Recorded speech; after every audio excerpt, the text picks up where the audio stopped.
सभी लोग अपना अपना विचार रखेंगे। जहां वर्तमान में वैश्विक अशांति फैली हुई है, तो भारत को अपनी सुरक्षा संबंधित चुनौतियों को देखते हुए क्या कदम उठाने चाहिए? एक एक लोग करके।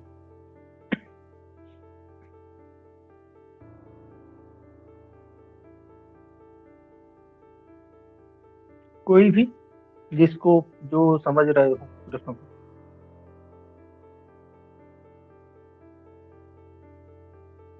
थोड़ा भी हाई लेवल का प्रश्न है, क्योंकि चर्चा हमारी काफी हो चुकी है इन सारी चीजों पर।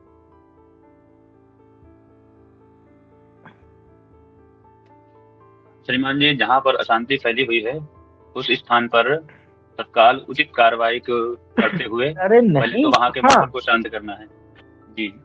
तो भाई ये तो प्रश्न समझो पहले। जहाँ वैश्विक अशांति फैली हुई है, मतलब पूरे विश्व में कहीं झगड़े चल रहे हैं, कहीं युद्ध है, ठीक है, कहीं गृह युद्ध मचा हुआ है। तो ऐसी स्थिति में भारत को अपनी सुरक्षा संबंधित चुनौतियों को देखते हुए क्या कदम उठाने चाहिए कि हमारे यहाँ पर कोई बाहर का कोई हमला ना कर पाए, हमारी गुरुजी, आंतरिक सुरक्षा में कोई। हम्म, सर्वप्रथम तो भारत को कूटनीतिक स्तर से सभी देशों से अपने अच्छे संबंध स्थापित करना चाहिए, और भारत इसमें आगे भी है, कूटनीतिक संबंध अच्छे स्थापित करता भी है, मैत्रीपूर्ण व्यवहार रखता है। इसके साथ में ही सैन्याभ्यास जो होते भी रहते हैं, इनमें मजबूती लाना चाहिए, और समय समय पर दुनिया में ये प्रदर्शन करना चाहिए कि भारत एक सर्वशक्तिशाली देश है। और इसके साथ में ही जो सुरक्षा संबंधी संगठन इत्यादि हैं, उनमें शामिल होकर के, जैसे नाटो इत्यादि हैं, उनमें शामिल होना चाहिए, और अपने सैन्याभ्यास को बढ़ाते हुए अपने पास में आधुनिक शक्तियों को बढ़ाना चाहिए। चलिए, धन्यवाद। बहुत अच्छा। देखिए, पहले तो भारत गुटनिरपेक्ष राष्ट्र है, तो आप किसी गुटों में शामिल होकर, और विशेषतः युद्ध संबंधित, तो इसमें तो भारत देश शामिल होगा नहीं, क्योंकि हम लोग शुरुआत से, जब से स्वतंत्रता प्राप्त की है, जब से हम लोग गुटनिरपेक्ष रहे हैं। किसी गुटों में शामिल होकर किसी से लड़ाई झगड़ा करना हमारे देश का कार्य नहीं रहा है। हमेशा ही तटस्थ की भूमिका में रहे हैं। लेकिन मोदी जी ने थोड़ा एक लाइन अलग कर दी है। क्या कर दी है ये बताइए। पहले हमारी जो नीति रहती थी, ना हम आपके साइड बोलेंगे ना हम आपके साइड बोलेंगे, हम तटस्थ होके देखेंगे लड़ाई। लेकिन उसमें परिवर्तन कर दिया है हमारे पीएम साहब ने। वो क्या कर दिया है, थोड़ा यदि आपने दिमाग में आई हो तो बताइए। गुरुजी, जो है भारत अब मंचों पर खुली अपनी राय रखता है। जैसे कि हम देखते थे, पहले की नीति रही है कि जो भी प्रधानमंत्री इजराइल जाता था वो फिलिस्तीन भी जाता था।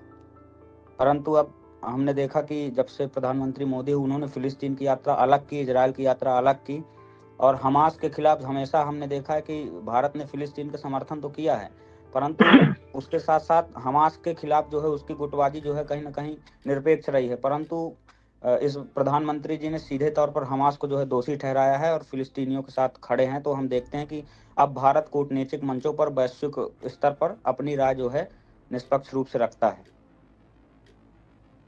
नहीं, ये ठीक है, ले आपने जो जितना समझा है वो रखा है, अच्छी बात है। लेकिन अब मोदी जी ने एक परिवर्तन किया है हमारे। उन्हें बोल दिया है कि पहले हम लोग तटस्थ रहते थे, न्यूट्रल, लेकिन अब जो शांति का समर्थित होगा हम उसके सहयोग रहेंगे, या हम उसके साथ खड़े होंगे। जो भी देश शांति स्थापित के पक्ष में होगा, शांति का समर्थन करेगा, भारत उस देश के साथ खड़ा होगा। पहले ना युद्ध ना शांति, किसी के साथ साथ में खड़ा नहीं होता था भारत। पहले तटस्थ रहता था उसकी भूमिका।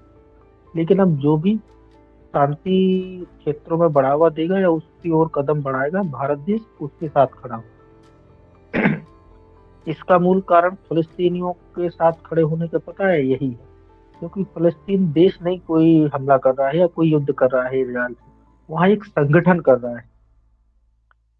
तो राज्य का कोई ऐसा नहीं है कि वो युद्ध करना चाह रहा है कि मानो अपने नागरिकों का नुकसान, लेकिन वहां पर कोई इतना मजबूत शक्तिशाली आतंकवादी समूह है और उसकी कंट्रोलिंग नहीं है उस पर, तो वो बगल के देश से दुश्मनी लेके लड़ रहा है, तो उस पर फिलिस्तीन की गलती नहीं। इसलिए हम लोगों ने माना है कि फिलिस्तीन शांति के मार्ग पर चलना चाह रहा है। उसने मांग की है कि हमको स्वतंत्र देश का दर्जा दिया जाए और हमारे जो यरूशलेम पर इजराइल कब्जा किए हैं राजधानी पर, उसको स्वतंत्र करवाया जाए। तो इसको भारत देश ने शांति का मार्ग माना है, इसलिए वैचारिक स्तर पर या अंतरराष्ट्रीय स्तर पर फिलिस्तीन का सहयोग किया है। हमारे भारत में भले ही इजराइल के साथ कुछ चरमपंथी या कट्टरपंथी कुछ चरमपंथी कट्टरपंथी समूह फिलिस्तीन को गलत तरीके से पेश कर रहे थे, कुछ इजराइल को गलत तरीके से खड़े होने का दावा कर रहे थे। तो वो एक अपना अपना द्वेष है, ठीक है, उनके अंदर द्वेष उपजा हुआ है। तो उस पर आप लोग नहीं जाना है, आपको ये देखना है कि भारत किस स्थिति पे किस देश का समर्थन कर रहा है। अब जब वैश्विक अशांति मची हुई है, तो भारत को अपनी सुरक्षा सुनियोजित करने के लिए या चुनौतियों से निपटने के लिए क्या क्या तैयारी रखनी चाहिए। तो हमारे महंत तिवारी जी ने अच्छा प्रयास किया था। पहला, आप अंतर्राष्ट्रीय स्तर पर अपनी स्थिति मजबूत करेंगे, ठीक है, जिससे कोई भी ऐसी घटना घटित होती है तो आपको देश के साथ साथ वैश्विक समुदाय का भी सहयोग मिल सकता है। दूसरा, आपको थोड़ा एक और करना था, ऊर्जा इसमें सेकंड आपको लेना था कि अब सबसे बड़ी जो चुनौतियां बढ़ रही है वो बढ़ रही है ऊर्जा संसाधनों की। आने वाले समय में जिसके पास ऊर्जा संसाधन होंगे वही सर्वशक्तिमान बनेगा देश। इसलिए अमेरिका अपना ऊर्जा संसाधन रोक के रखा है। पहले वो चाहता है कि रूस और ये जो हमारे पश्चिमी मध्य एशिया के हैं, इनके लोगों का तेल गैस खत्म हो जाने दें। इसीलिए अमेरिका के पास बहुत भंडारण है गैस तेल का, लेकिन वो अपने यहाँ पर अभी नहीं कर रहा है उत्पादन। इन लोगों से खरीद के पहले इनका खत्म हो जाने दें। ऊर्जा सुरक्षा सबसे बड़ी है, क्योंकि ऊर्जा सुरक्षा ही आपको सभी क्षेत्रों में उन्नति दिलाएगी। आपके पास यदि ऊर्जा सुरक्षा रहती है तो आप किसी भी क्षेत्र में कुछ कर सकते हैं। फिर आपको रक्षा सामग्री सामग्री का वर्तमान स्थिति में देखते हुए बाहर से रक्षा सौदा करना जितनी जरूरत है, लेकिन आगे बढ़कर अपने यहाँ पर आत्मनिर्भर रक्षा सौदों में बनना या रक्षा सामग्री में आत्मनिर्भरता की ओर कदम बढ़ाना, ये आपका तीसरा कदम होना चाहिए, ठीक है। आगे आने का लास्ट में आप अपने यहाँ पर हमेशा अपने देश के अंदर शांति वाला भाव या शांति मिशन जैसे सत्र आयोजन के साथ अपने देश के अंदर शांति व्यवस्था कायम रखने का प्रयास करना चाहिए। तो आप अंदर भी शांति बनाना है, बाहर से भी आपको तैयार रहना। तो ये चार चीजें अंतरराष्ट्रीय परिप्रेक्ष्य में, क्योंकि आप यदि बाहर से अकेली सुरक्षा कर लेंगे तो आपको अंदर से समस्या हो जा रही है। कई देश बाहर से युद्ध में बिजी है, कई देश अपने अंदर गृह युद्ध में छिड़े हुए हैं। तो गृह युद्ध तो ऐसा है कि इन्हीं को मान लीजिए आप, बांग्लादेश, श्रीलंका, नेपाल जैसे, किसी को गृह युद्ध बोलते हैं। तो बाहरी परिप्रेक्ष्य में तो हमको सुरक्षा अपनी रखनी है, अंतरराष्ट्रीय राष्ट्रीय स्तर पर भी। आ जाइए थोड़ा बहुत दिमाग में समझ में।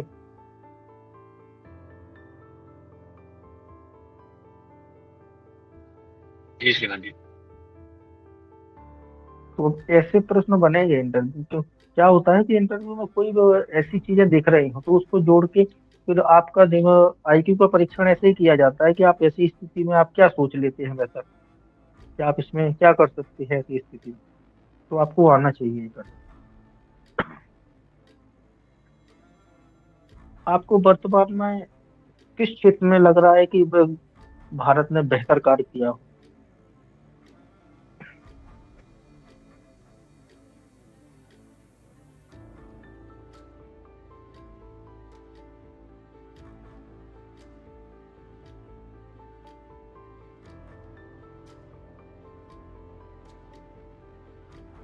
किसी में नहीं लग रहा है किसी को, तो फिर विकसित कैसे होगा देश?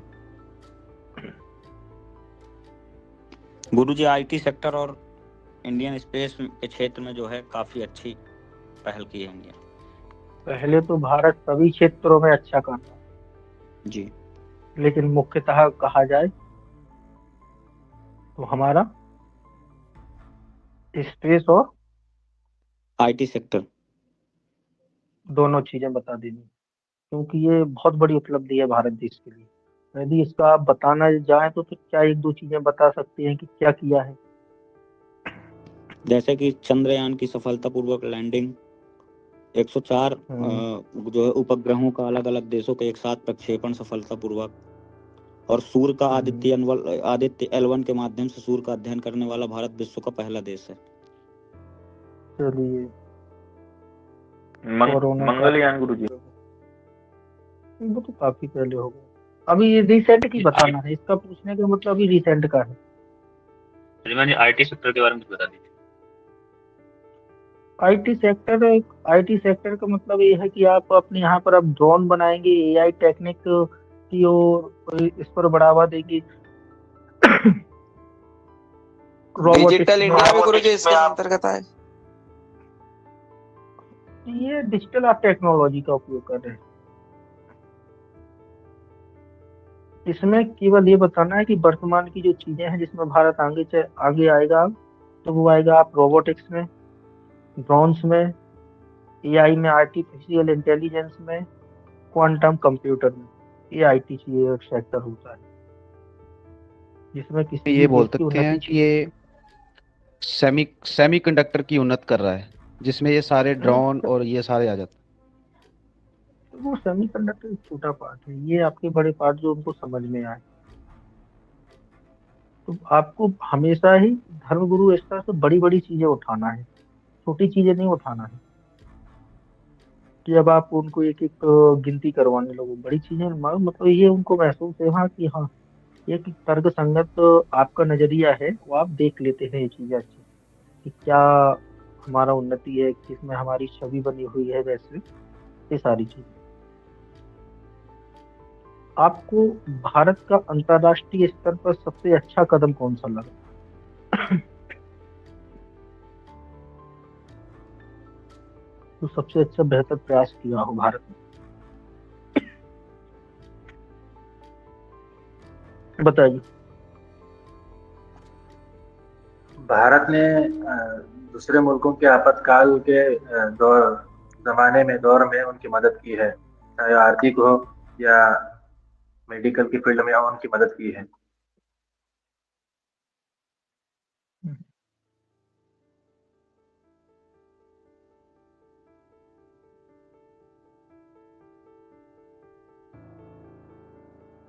कोई नहीं सोच पा रहे हो अभी तक इस बात को, तो सबसे बेहतर गुरुजी क्या किया है भारत? जलवायु परिवर्तन के लिए भारत ने कई देशों को एकीकृत किया है। ये बहुत बढ़िया। अंतरराष्ट्रीय स्तर पर सबसे अच्छी जो पहल है भारत की वो है जलवायु परिवर्तन को रोकना।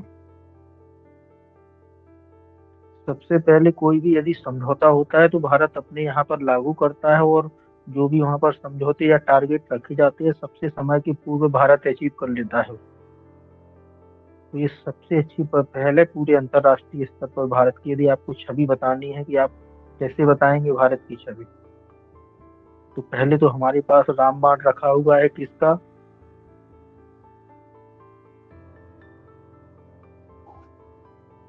दवाओं का गुरुजी। अरे गांधी जी का दबाव का रामबाण है। ठीक है, वो सबसे शक्तिशाली है हमारा वेपन, हथियार, अहिंसा। अभी आपकी नजर में नहीं होगा लेकिन हमारी नजर में अभी भी है।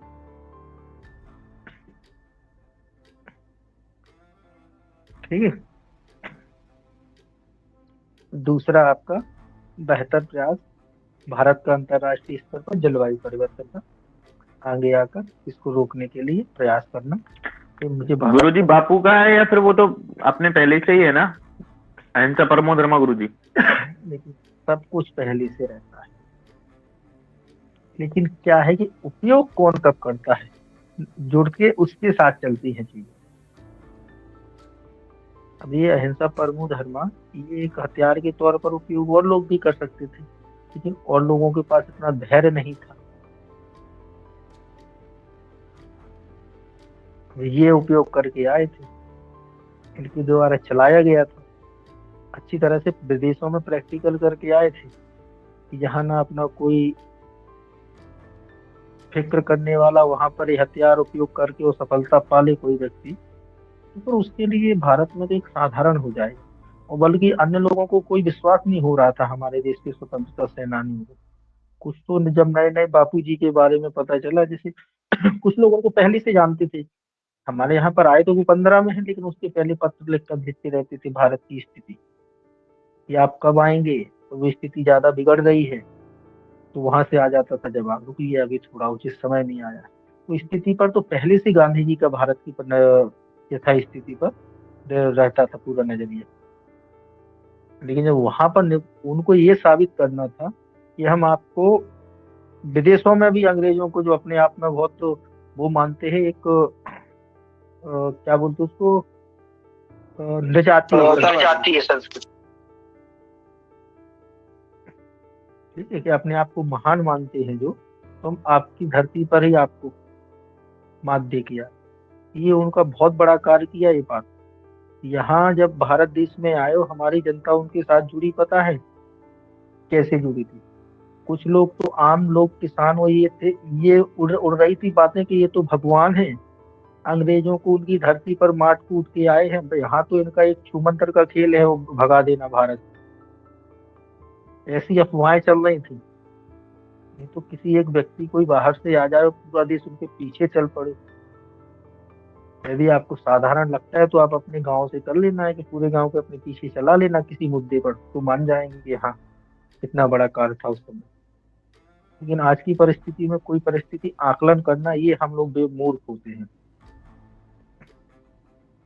इसलिए उनके पीछे जुड़ रहे थे कि उन्होंने कुछ किया था। तो सबसे पहला हथियार यदि आपसे पूछा जाए, अहिंसा। अहिंसा का पालन करना भी सबसे परम धर्म है हमारा। इसी को लेकर हम लोग वैश्विक शांति की परिकल्पना करते हैं। जो शांति की ओर आगे चलेगा, हम उसके साथ खड़े रहेंगे। और अंत वैश्विक मानव जाति के उत्थान के लिए हम लोग अंतर्राष्ट्रीय स्तर पर प्रयास करते रहते हैं, जिसमें हमारा मुख्य प्रयास जलवायु परिवर्तन को रोकना या उसको सीमित करना, उसके प्रभाव को। पूरी अंतर्राष्ट्रीय दिमाग खुल रहा है कि अब हम लोग कैसे चीजें समझेंगे अंतर्राष्ट्रीय स्तर पर।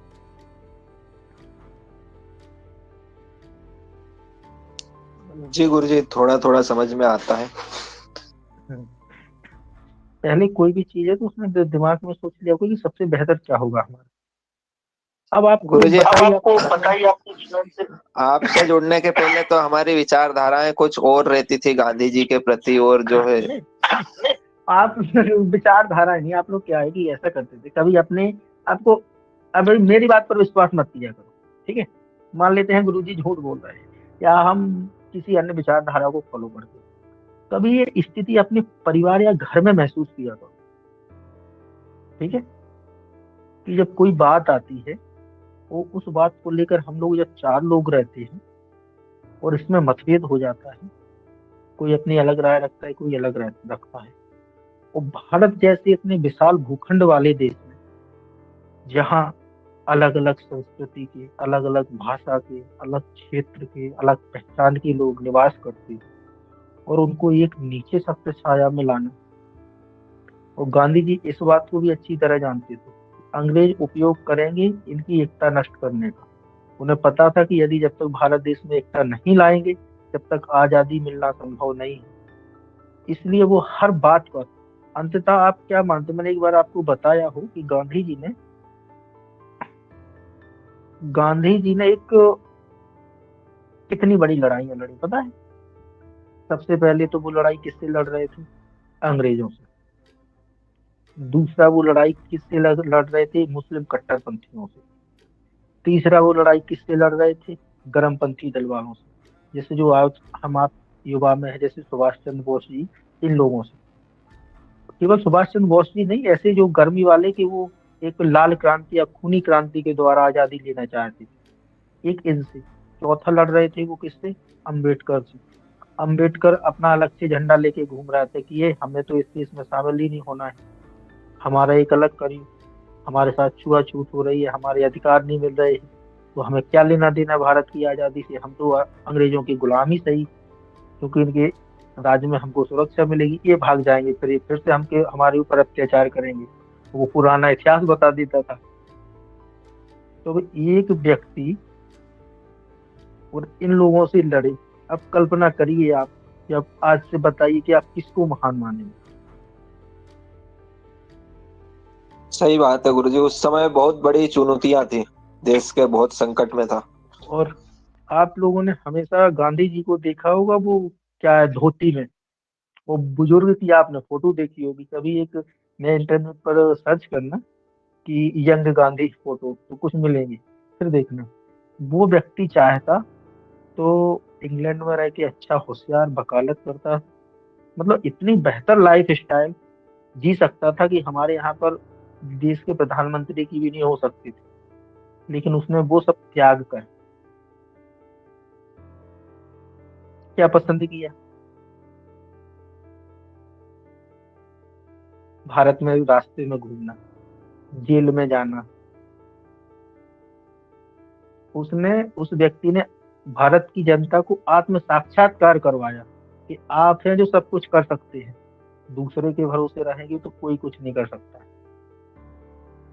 ऐसी चीजें होती हैं, लेकिन क्या है कि वो बताया नहीं था उसमें कि कट्टरपंथ कैसे बढ़ता है। कुछ कुछ चीजें आपको काट के बिना अर्थ वाली आपके पास प्रेषित की जाएंगी, कुछ वीडियो भेजी जाएंगी, उसका पता है ही नहीं कि वीडियो कहाँ की है, कैसी है। आज तक ये बताइए, मैंने और ऊपर ये नहीं देखा है कभी किसी भी जो हमारे यहाँ पर अशांति फैलाते हैं वीडियो या जो भी विचार, कि किसी ने ये मांग की हो कि ये उचित मांग है, इस पर कार्रवाई होनी चाहिए। ना तो मैंने मीडिया वालों को किसी के मुंह से सुना है कि अभी ज्यादा हो रहा है, अब इस पर सरकार को नीति या नियम कानून और उसके अनुसार त्वरित कार्रवाई, किसी को कहते नहीं सुना कि होना चाहिए। वो आपके सामने ड्रामा पूरा बता देंगे कि बड़ा दलित के ऊपर अत्याचार, रेप करके सीधे दोषी, क्या करना चाहिए। इनको उसका उकसाएंगे, वो अपना अपना पक्ष डिफेंड करेंगे, ऐसा करेंगे। ये कभी नहीं उचित सलाह कि कोई भी मतलब ये देता हो कि अब ऐसा करना चाहिए, ये रास्ता निकले जब हमारे दलितों या महिलाओं की सुरक्षा सुनियोजित की जा सकती है। किसी के पास नहीं है इतना। बस लड़ाने के तरीके सबके पास है, समाधान का कोई तरीका आपने देखा ही नहीं। ऑनलाइन आप सर्च करना, जब मैं सर्च क्या करना, आप तो रील्स चलाते होंगे और या और भी ऐप चलाते होंगे सोशल मीडिया के, तो इन जो भी हमारे यहाँ पर नफरत वाली चीजें चलती हैं पोस्ट में, गौर करना एक बात, कभी किसी भी पोस्ट में आपको समाधान का रास्ता दिखे? सब लड़ाई झगड़े के रास्ते मिलेंगे, जिसमें केवल करवाने का तरीका रहेगा, ना कि मिटाने का। तो इसको गौर सही करना, बात है। लेकिन वैचारिकता की लड़ाई है, बहुत विचित्र विचारों को हवा दी जा रही है आज के समय में। और इसमें नुकसान किसी का नहीं। मान लेते हैं हम लोग अपने यहाँ पर अशांति फैलाएंगे, लड़े झगड़ेंगे, मरेंगे, नुकसान पाकिस्तान का होगा कि बांग्लादेश का होगा? ये बताइए। भारत का ही होगा और भारत के सब युवा शक्ति का होगा। मान लेते हैं आप ज्यादा लोग हैं, आप उनके 100 मार दोगे, वो कम है, वो आपके 5 मारेंगे, लोग मरेंगे भारत की, ठीक है। वैश्विक छवि खराब होगी भारत की, जो एक दूसरे के ऊपर अविश्वास पैदा हो जाएगा, वो होगा भारत का। उन लोगों को क्या मतलब? उनके लिए तो वो अपने कार्य में सफल हो रहे हैं कि वो जो चाह रहे हैं।